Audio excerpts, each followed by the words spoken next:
अस्सलामुअलैकुम, आप देख रहे हैं हूर एकेडमी। आज मैं आपको सिखाने वाली हूँ किस तरह से आप इज आर एम का इस्तेमाल करते हुए सेंटेंसेस का इस्तेमाल कर सकते हैं। सेंटेंसेस को सीखना बिल्कुल मुश्किल नहीं है। अगर आप इन ग्रामरली तरीके से इंग्लिश को बोलना सीखेंगे वो बहुत ज़्यादा आसान है। अगर आप सेंटेंस सीखेंगे वो भी आसान है, लेकिन ग्रामरली तरीके से मैं आपको इंग्लिश बोलना सिखा दूंगी। आपको इतना ट्रेन कर दूंगी कि आप किसी के सामने इंग्लिश बोलते बिल्कुल भी कंफ्यूज नहीं होंगे। किस तरह से हम इसका यूज करें, किस तरह से हम एर का यूज करें, किस तरह से हम एम का यूज करें। बहुत से लोग हैं जो इज आर एम की जगह पर हैज और हैव का इस्तेमाल कर देते हैं, और बहुत से स्टूडेंट्स मैंने ऐसे भी देखे हैं जो हैज और हैव की जगह इज आर एम का इस्तेमाल कर देते हैं, जिसकी वजह से उनके पेपर्स पर, उनके एसेस पर, उनके क्वेश्चन आंसर पर सब कुछ उनका रॉन्ग हो जाता है।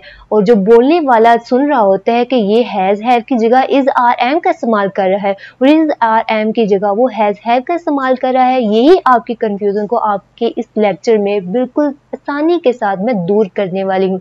अगर आप इस वीडियो को देखते हैं, समझते हैं, बार बार देखेंगे, जिस तरह भी देखें, इसको मैं बहुत ही आसान तरीके से आपके लिए लेकर आई हूँ। इज आर एम का इस्तेमाल करके आप अपनी इंग्लिश को इम्प्रूव करें, दूसरों के सामने बोलें, ताकि आप कॉन्फिडेंट होकर दूसरों के सामने बोलें। आप में एक हिचकिचाहट ना आए कि हम इंग्लिश बोल नहीं सकते। इज आर एम का इस्तेमाल बहुत ही ज़्यादा आसान है, जो आज आप अपनी वीडियो में सीखने वाले हैं। तो सबसे पहले हम देखने वाले हैं कि क्या है ये is are am. Is are am क्या है? बहुत से लोगों के माइंड में आता है what are am is are, what are am is are, क्या है ये एम इज आर। बहुत से स्टूडेंट्स इससे बहुत ज़्यादा जान छुड़ाते हैं। मैं खुद अपनी बात बताऊं, मैं खुद इन लफ्ज़ों से जान छुड़ाती थी। Am is are difficult. जब मैंने इसको समझा, जब इसको जाना, ये सबसे इंटरेस्टेड है। इसको अगर हम जान जाए what are am is are, तो आप इंग्लिश को बहुत आसानी के साथ बोल सकते हैं। तो वीडियो को स्टार्ट करने से पहले मैं आपसे एक रिक्वेस्ट करूंगी, अगर आप मेरे चैनल पर नए हैं तो मेरे चैनल को सब्सक्राइब कर दें और वीडियो को लाइक कर दें। तो चलिए स्टार्ट करते हैं आज का अपना लेक्चर। एम की उर्दू है हूँ।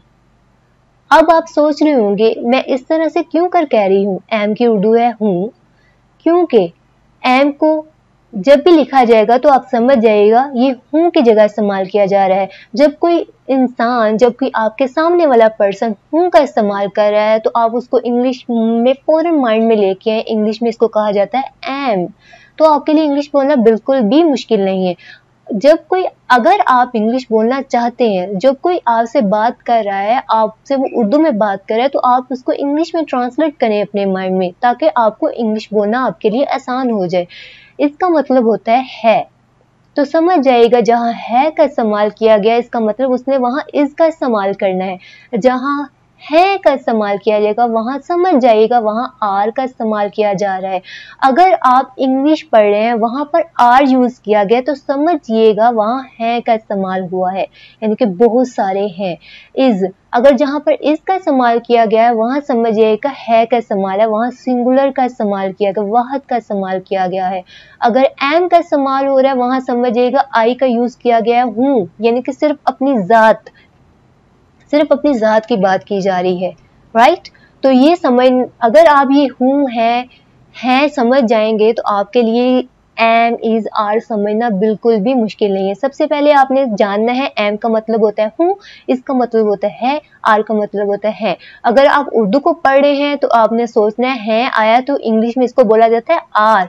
अगर है आया तो इसको आपने यही माइंड में रखना है, इसका आया जा रहा है इज। अगर हूँ आया तो आपने यही माइंड में रखना है, इसका मतलब है एम। अगर इंग्लिश में एम आता है तो आपने हूँ का लेना है, अगर इंग्लिश में इज आता है तो है का लेना है, अगर इंग्लिश में आर आता है तो आपने है का लेना है। तो हुआ ना आसान आपके लिए। अगर आपने ये समझ लिया तो आपके लिए ये इज आर एम का यूज करना बहुत ही ज्यादा आसान हो जाएगा। इसी से हम एम की, इज की, आर की मिसाल देखते हैं। मेरा नाम हुरैन है। यहाँ आप अपना नाम भी ले सकते हैं, है। आप देख सकते हैं यहाँ आया है, तो यहाँ यकीनन इज आएगा। My name is Hurain. अगर आप इसको कट करते हुए, इसको ना पढ़ते हुए ये देखें, माई नेम इज हुरैन। माई का मतलब मेरा, नेम का मतलब नाम, इज आप सोच रहे होंगे है कि ही, हूँ के है।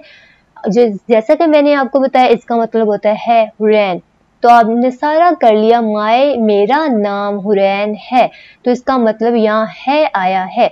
माई नेम इज हुरैन, मेरा नाम हुरैन है। हुआ ना आसान आपके लिए, मेरा नाम हुरैन है, इसका मतलब यहाँ इसका इस्तेमाल किया जा रहा है।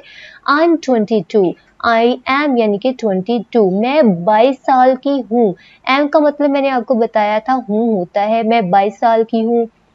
मैं कोई भी आप सेंटेंस लें जिसमें हूँ आ रहा हो, छोटा सा लें, ज्यादा बड़ा लेने की भी जरूरत नहीं है क्योंकि आप अभी सीख रहे हैं।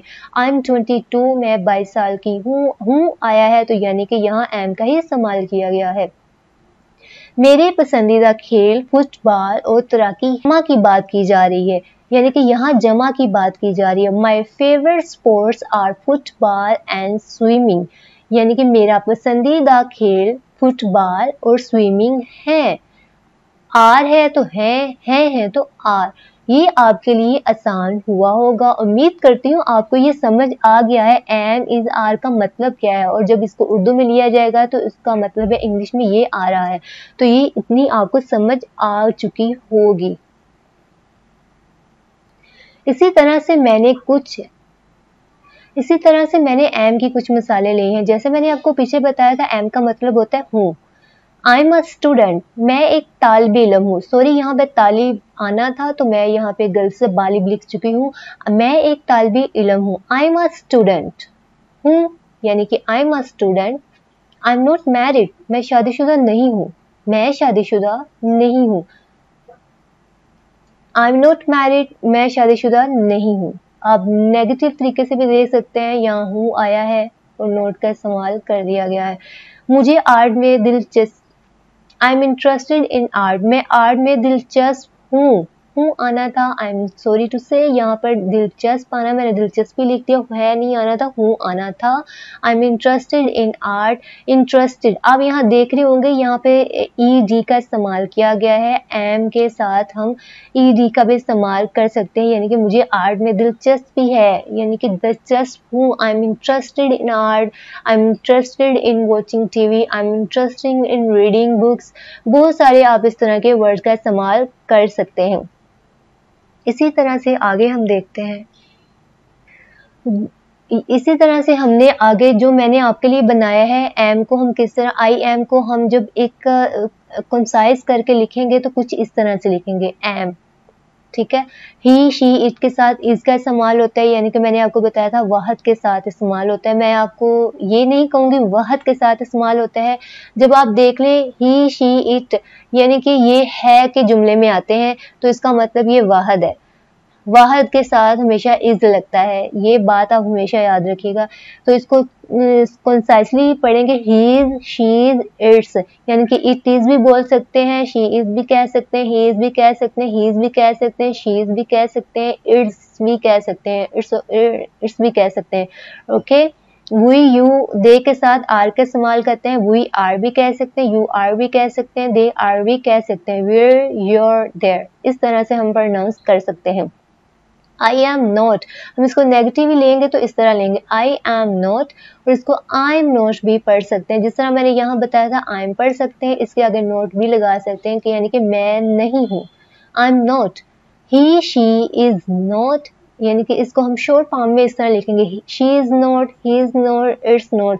इसको इस तरीके से भी लिख सकते हैं, शी को सेपरेट लिख दिया, आगे इजंट लिख दिया, she isn't, he isn't, it isn't, यानी कि इसको इट्स नॉट, हिज नॉट, जिस तरह से आपको आसानी लगती है आप उस तरह से लिख सकते हैं, पढ़ सकते हैं, प्रोनाउंस कर सकते हैं।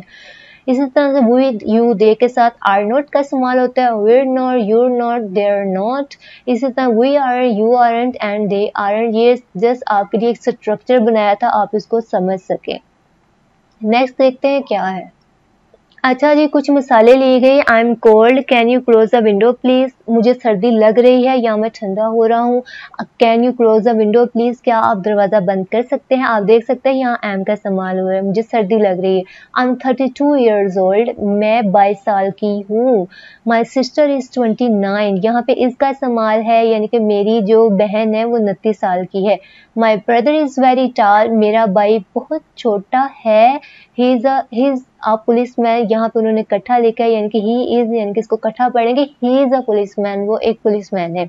इट्स 10 o'clock यानी कि 10 बज चुके हैं। यू आर लेट अगेन, आप दोबारा से लेट हो गए हैं। Your keys are on the table, आपकी जो चाबियां हैं वो मेज पर हैं। Ali and I are good friends, you are thinking about this.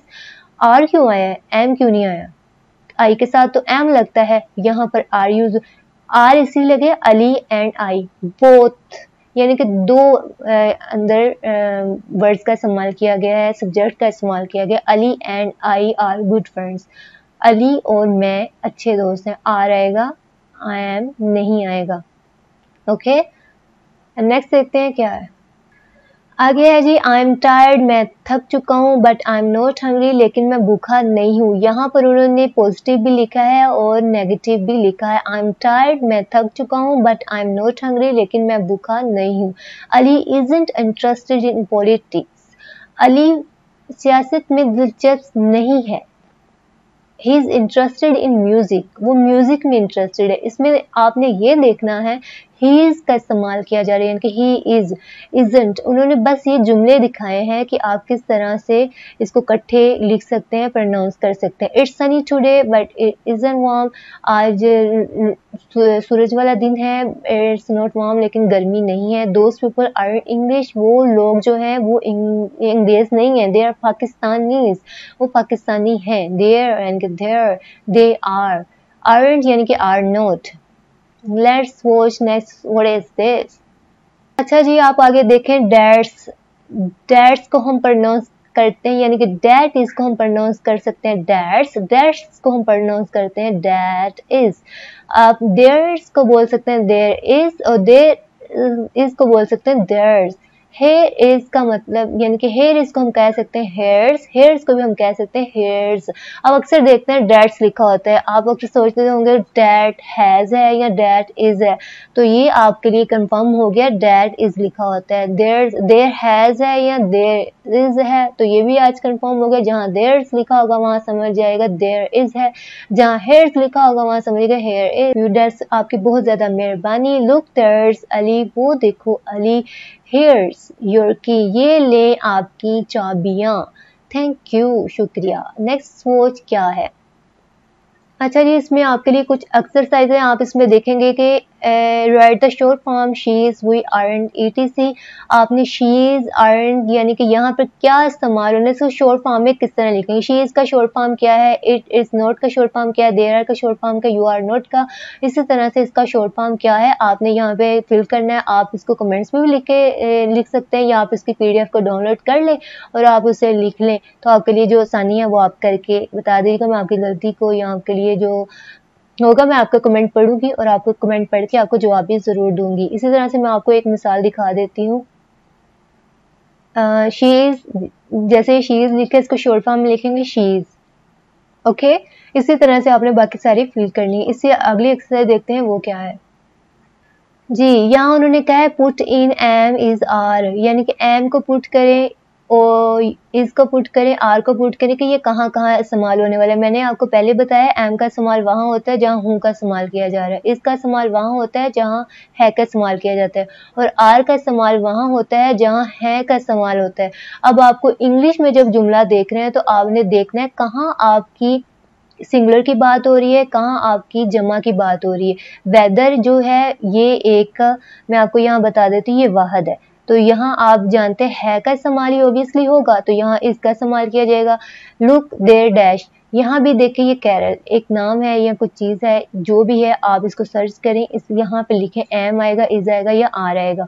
यहाँ आई आ रहा है तो यहाँ क्या आएगा, आई डैश नोट टायर्ड, मैं थका डैश डैश, मैं नहीं बता सकती यहाँ क्या आएगा, आप यहाँ पे फिल करिएगा। माई ब्रदर एंड आई के साथ ये दो हैं, आपने जाना ये प्लूरल है, ये सिंगुलर नहीं है, तो आपने यहाँ गो रखना, एम आएगा, आर आएगा कि इज आएगा। Okay, these bags, you know यहाँ पे क्या आएगा, अली के साथ क्या आएगा क्योंकि ये वाहद है। हर चिल्ड्रन यानी कि उसके बच्चे, चिल्ड्रन हर बच्चे यानी कि बहुत सारे हैं, तो आपने ही सोचना है यहाँ पर क्या आने वाला है। तो उम्मीद करती हूँ आपको ये इज आर एम का जो इस्तेमाल है वो समझ आ गया होगा कि इसको किस तरह से इस्तेमाल करना है। लेकिन आपको फिर भी कोई कंफ्यूजन होती है यानी कि आपको कोई परेशानी होती है कि इसको समझ नहीं आया, तो कमेंट सेक्शन में आप मुझसे पूछ सकते हैं।